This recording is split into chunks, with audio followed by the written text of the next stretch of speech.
Olá pessoal, estamos voltando ao nosso programa #Projetos e hoje falando sobre atividade física, um estilo de vida, com o professor André Ferruzzi.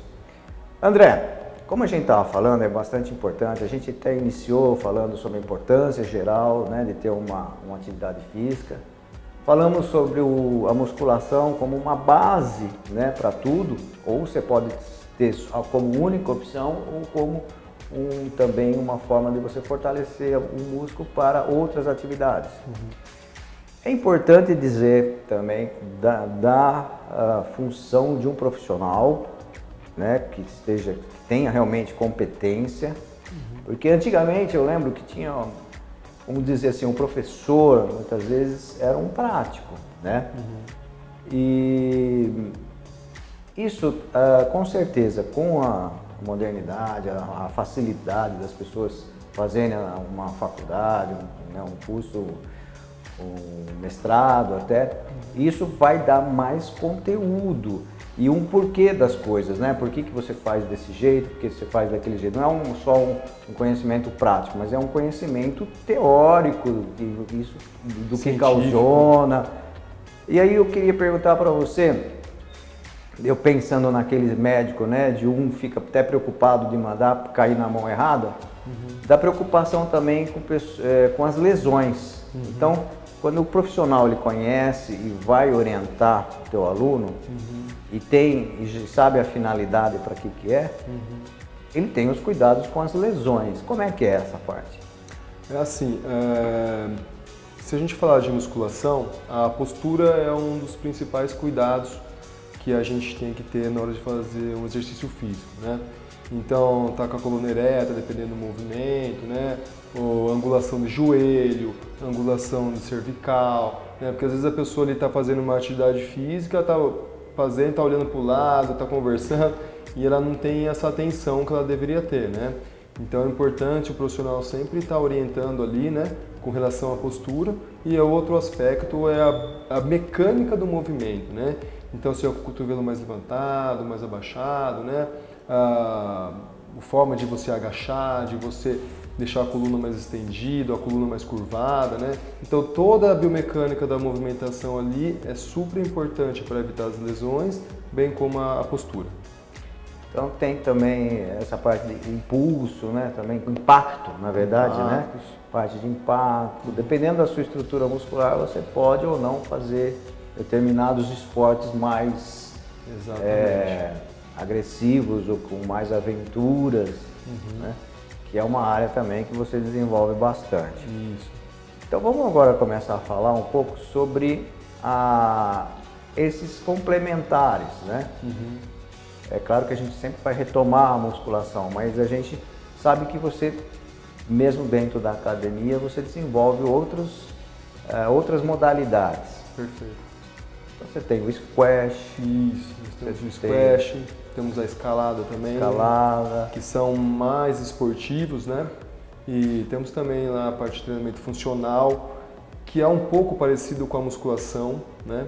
Na verdade, o treinamento funcional começou justamente para que você tivesse a musculação um pouco mais próximo do gesto técnico da modalidade que você pratica, né? Então, por isso que hoje o treinamento funcional não é mais uma febre, né? Que tem muitos esportes, muitas atividades, muitas danças, são febre, vai, vem, some, né? E o treinamento funcional pegou bastante por conta disso. Você consegue trazer a musculação mais próxima ainda do gesto técnico, né? E conforme você citou até as modalidades, né? As outras modalidades esportivas, a escalada, o squash, quando eu pensei em adquirir essas modalidades, eu pensei justamente nessa parte de você fazer uma atividade física, né, para aquelas pessoas que não gostam daquele exercício rítmico, né, aquele exercício cíclico que você fica sempre fazendo a mesma coisa. Por exemplo, no exemplo da musculação, que é sempre aquele movimento que é o mesmo movimento. A gente que fala que é cíclico. Pode ser monótono. Isso. Né? Então o esporte geralmente ele é acíclico, né? Não é a repetição dos movimentos, né? E a musculação você deita lá no banco de supino, para cima, para baixo, para cima, para baixo, cima, para baixo, né? Você vai fazer um outro esporte, um squash, os movimentos são variados, né? E ele tem essa chamada, tanto no squash quanto na escalada, que são os esportes que a gente aderiu, justamente você não está só preocupado ali com a movimentação, mas com a cabeça também, né? Você está se divertindo, ou se for no aspecto mais profissional mesmo do esporte, está trabalhando mais intensamente. Mas a ideia é justamente isso, é você não ficar preso ali só naqueles movimentos, né? E fazer uma atividade física mais lúdica, mais alegre. Por isso que a gente tem os esportes conforme a escalada, né? O paredão que a gente tem. E também tem o squash, que é um esporte de raquete, indoor, que o pessoal gosta bastante de praticar também, acaba se divertindo, eles combinam jogos, enfim, não só para fazer uma atividade física, mas para se divertir também. Sim. Realmente existe isso mesmo.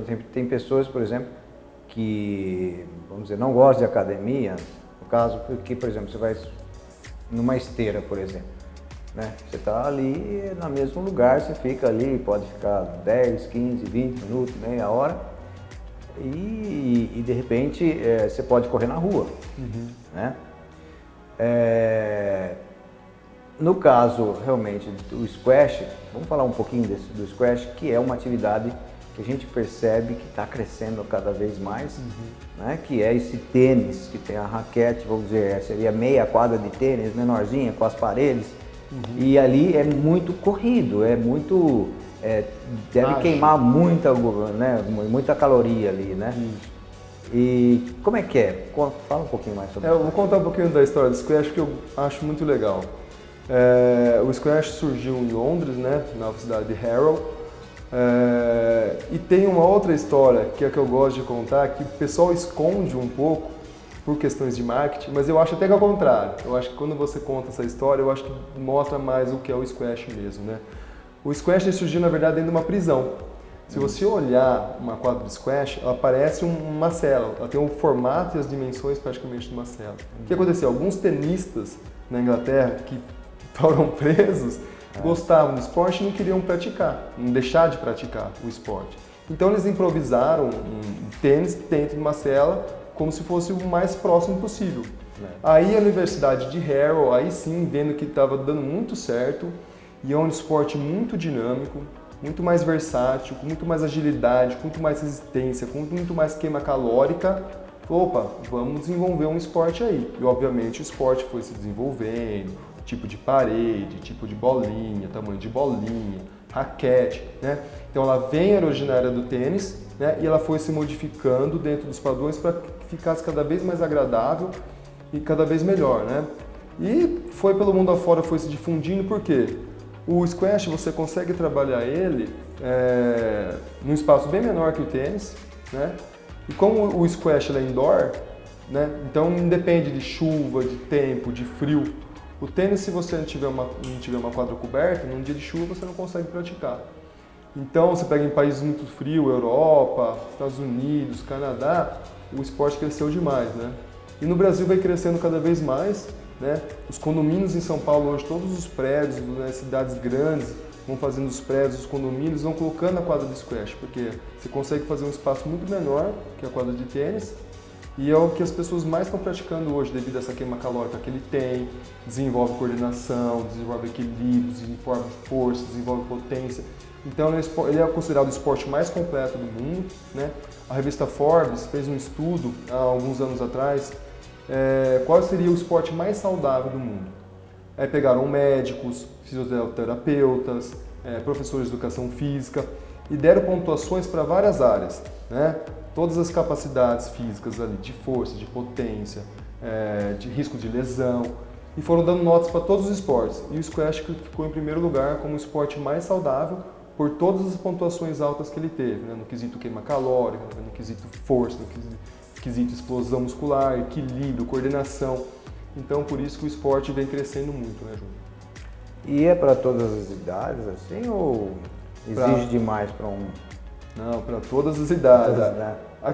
Vamos falar do menorzinho ali, né, da criança. Conseguiu segurar a raquete, já rebateu na bolinha, já pode jogar, né? A gente, às vezes vem lá um pai, mamãe, meu filho tem tantos anos, será que consegue, né, já pode jogar? Fala, traz ele, né? E vamos fazer um teste. Então não dá para falar assim a idade. Às vezes você pega uma criança super desenvolvida, já bem pequenininha, consegue jogar, e às vezes uma um pouco mais, que não tem tanta aptidão, às vezes não tem uma dificuldade. Então a gente pede mais para trazer a criança mesmo e para ver como ela consegue desenvolver, né? Obviamente o idoso, pessoa mais idosa, a gente tem pessoas lá com 70, 72 anos jogando squash. Então também vai um pouquinho nesse bom senso, né? A pessoa consegue jogar, a pessoa não Tem que ter um condicionamento físico mínimo, né? Físico mínimo, né? Obviamente, a gente conhece, eu em Campinas, uma vez nós fomos num torneio, tinha um senhor, ele tinha uma espécie de atrofia, não sei qual é a doença que ele tinha, qual é o problema que ele tinha para te falar, mas ele tinha uma atrofia, então ele tinha todo o bracinho pequeno assim, todo atrofiado, e ele não tinha um pé, parte do pé assim. E ele jogava squash e jogava uma classe altíssima de squash, jogava uma terceira classe, batia na molecada fácil, assim, com todo esse problema físico que ele tem. Então, assim, questão da pessoa começar a iniciar aos poucos, né? Vai introduzindo condicionamento, a pessoa vai ficando melhor, mais forte, vai entendendo o esporte. Então, ela consegue praticar facilmente o squash. Ele é bem mais fácil para aprender, muito fácil de aprender o squash mesmo. E além disso, você tem que o squash, como você falou, é fechadinho, né? Começou interessante essa história, começou dentro de uma prisão, então é um quartinho praticamente, e que ali eles usaram tipo um paredão, né, para começar um jogo de tênis que depois virou o squash. É uma situação interessante que dá realmente a gente percebe de ver as pessoas jogarem. Eu ainda não tive a felicidade de jogar, mas de ver o quanto é uma atividade bem, né, realmente dinâmica, precisa ter né? dinâmica, precisa ter um preparo físico legal para você poder desenvolver. A gente vê tanto homens como mulheres jogando, né? Então é uma atividade tranquila no sentido assim, que você adquirindo esse condicionamento físico, você mantém, né? É uma forma de manter esse preparo físico. E aí, para contraponto, você tem também a atividade que é lá fora, né? Que é a escalada, né? Que a gente percebe que é um esporte, imagino assim na minha cabeça, uma coisa assim, mais de aventuras, né? Que lá mais esse lado que veio das montanhas, talvez, né? De você realmente escalar. E você tem uma história desse esporte? A escalada é uma paixão, né? Hoje eu coloquei a escalada lá, eu coloquei pra mim, pra falar a verdade, e obviamente pra mim poder treinar, e acabou virando a sensação que é hoje que o pessoal gosta de escalar, né? É um esporte que só cresce, né? Aliás, a escalada, o homem estava lá na idade dos primórdios, já estava escalando, né? Então depois que ela virou, obviamente, um esporte, né? E futuramente, agora em 2020, vai entrar nas Olimpíadas, né? As próximas Olimpíadas de Tóquio. E então isso vai trazer mais crescimento ainda para o esporte, né?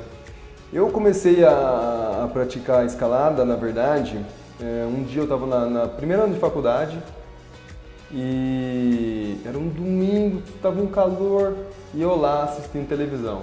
Domingão do Faustão, eu estava assistindo. E eu falei, nossa, puta, super dia gostoso, eu aqui, né, em casa assistindo televisão. Aí à noite assistindo um programa eu vi sobre escalada. Eu falei, nossa, é isso que eu quero fazer, né? Aí eu comecei, fiz um curso em São Bento do Sapucaí, que hoje tem um grande professor lá, um grande mestre, o cara conhece muito. E fiz o curso e comecei a entrar no esporte, e aí foi difícil parar, não tem como parar, viu? Porque é um esporte que você tem contato com a natureza, né? Essa pegada da natureza é uma coisa que atrai muitas pessoas, porque as pessoas querem sair um pouco da cidade, daquela coisa cinzenta, pesada, né? Então você vai para um ambiente ali cheio de árvores, com contato com a natureza, de animais selvagens, e faz um piquenique. A escalada, na verdade, é até uma desculpa, né? O pessoal gosta de ficar junto, conversando. Então, eu acho que o esporte, essa área da aventura, cada vez mais tem crescido e cada vez mais vai crescer. Por conta justamente disso, né? As pessoas hoje ficam muito confinadas e elas querem mais mente aberta, mais paz, mais tranquilidade e conseguir inserir aí uma atividade física. Então a escalada realmente só tende a crescer agora. Bom, aí você tem essa variedade bem diferente, né? Até mesmo Claro que tem gente que gosta dos dois, mas dá para ter personalidades diferentes, né? De você jogar num lugar mais fechado, no squash, sair lá fora, você adquirir condicionamento. E aí, tudo isso, o que eu imagino? A princípio, a atividade física, eu vou falar um pouco, né, como judoca, como karateca, que hoje a gente pratica, que tem uma filosofia por trás. Né? Eu acredito sim que o esporte, que na verdade começou com um alto desafio. Né? Você falando da escalada me fez lembrar desse tipo de coisa. A gente faz tudo aqui no improviso, né? E veio isso em mim. Na verdade, a escalada eu imagino muito como aquele desafio de você vencer você mesmo, né? Você a cada dia, é claro que o esporte ele acaba criando maneiras competitivas, e você está competindo um com o outro para você subir mais rápido com o outro, né? Eu imagino. Mas na verdade o grande lance e a filosofia oriental que a gente tem das artes marciais, né? Como o Tai Chi Chuan, que você falou que sua mãe fez, que também vem lá da filosofia oriental, é da superação, né, de você mesmo, de você estar hoje melhor do que ontem e amanhã você vai estar melhor do que hoje. É verdade. E aí, claro, surgem os esportes competitivos. A Olimpíada é uma maneira de socialização, né, de você surgiu na Grécia como uma forma realmente de unir os povos, né, de fomentar esse lado esportivo, mas também criou situações de disputa com o próximo, que na verdade nunca eu acho que deveria perder a filosofia de você estar se superando, de você estar melhorando a cada dia que passa. E sendo assim, às vezes a pessoa, para você melhorar, você precisa ter realmente um condicionamento físico, ter pessoas competentes que vai te auxiliar, né, nesse preparo físico. E muitas vezes o que eu quero dizer no final das contas é que a pessoa que às vezes quer ser muito competitiva, ela acaba também partindo para um esporte de alta intensidade, né, de alta competitividade. Isso também pode ser negativo. Então a gente terminou agora o segundo bloco. Eu estou vendo o horário aqui, é melhor a gente deixar para o terceiro bloco para você falar também dessa preocupação, né? De ter um limite. O corpo humano tem seus limites que precisam ser respeitados. Então, enquanto a atividade física ela é benéfica, e quando ela pode ser exageradamente começar a ser prejudicial ao teu corpo. Então, até daqui a pouco.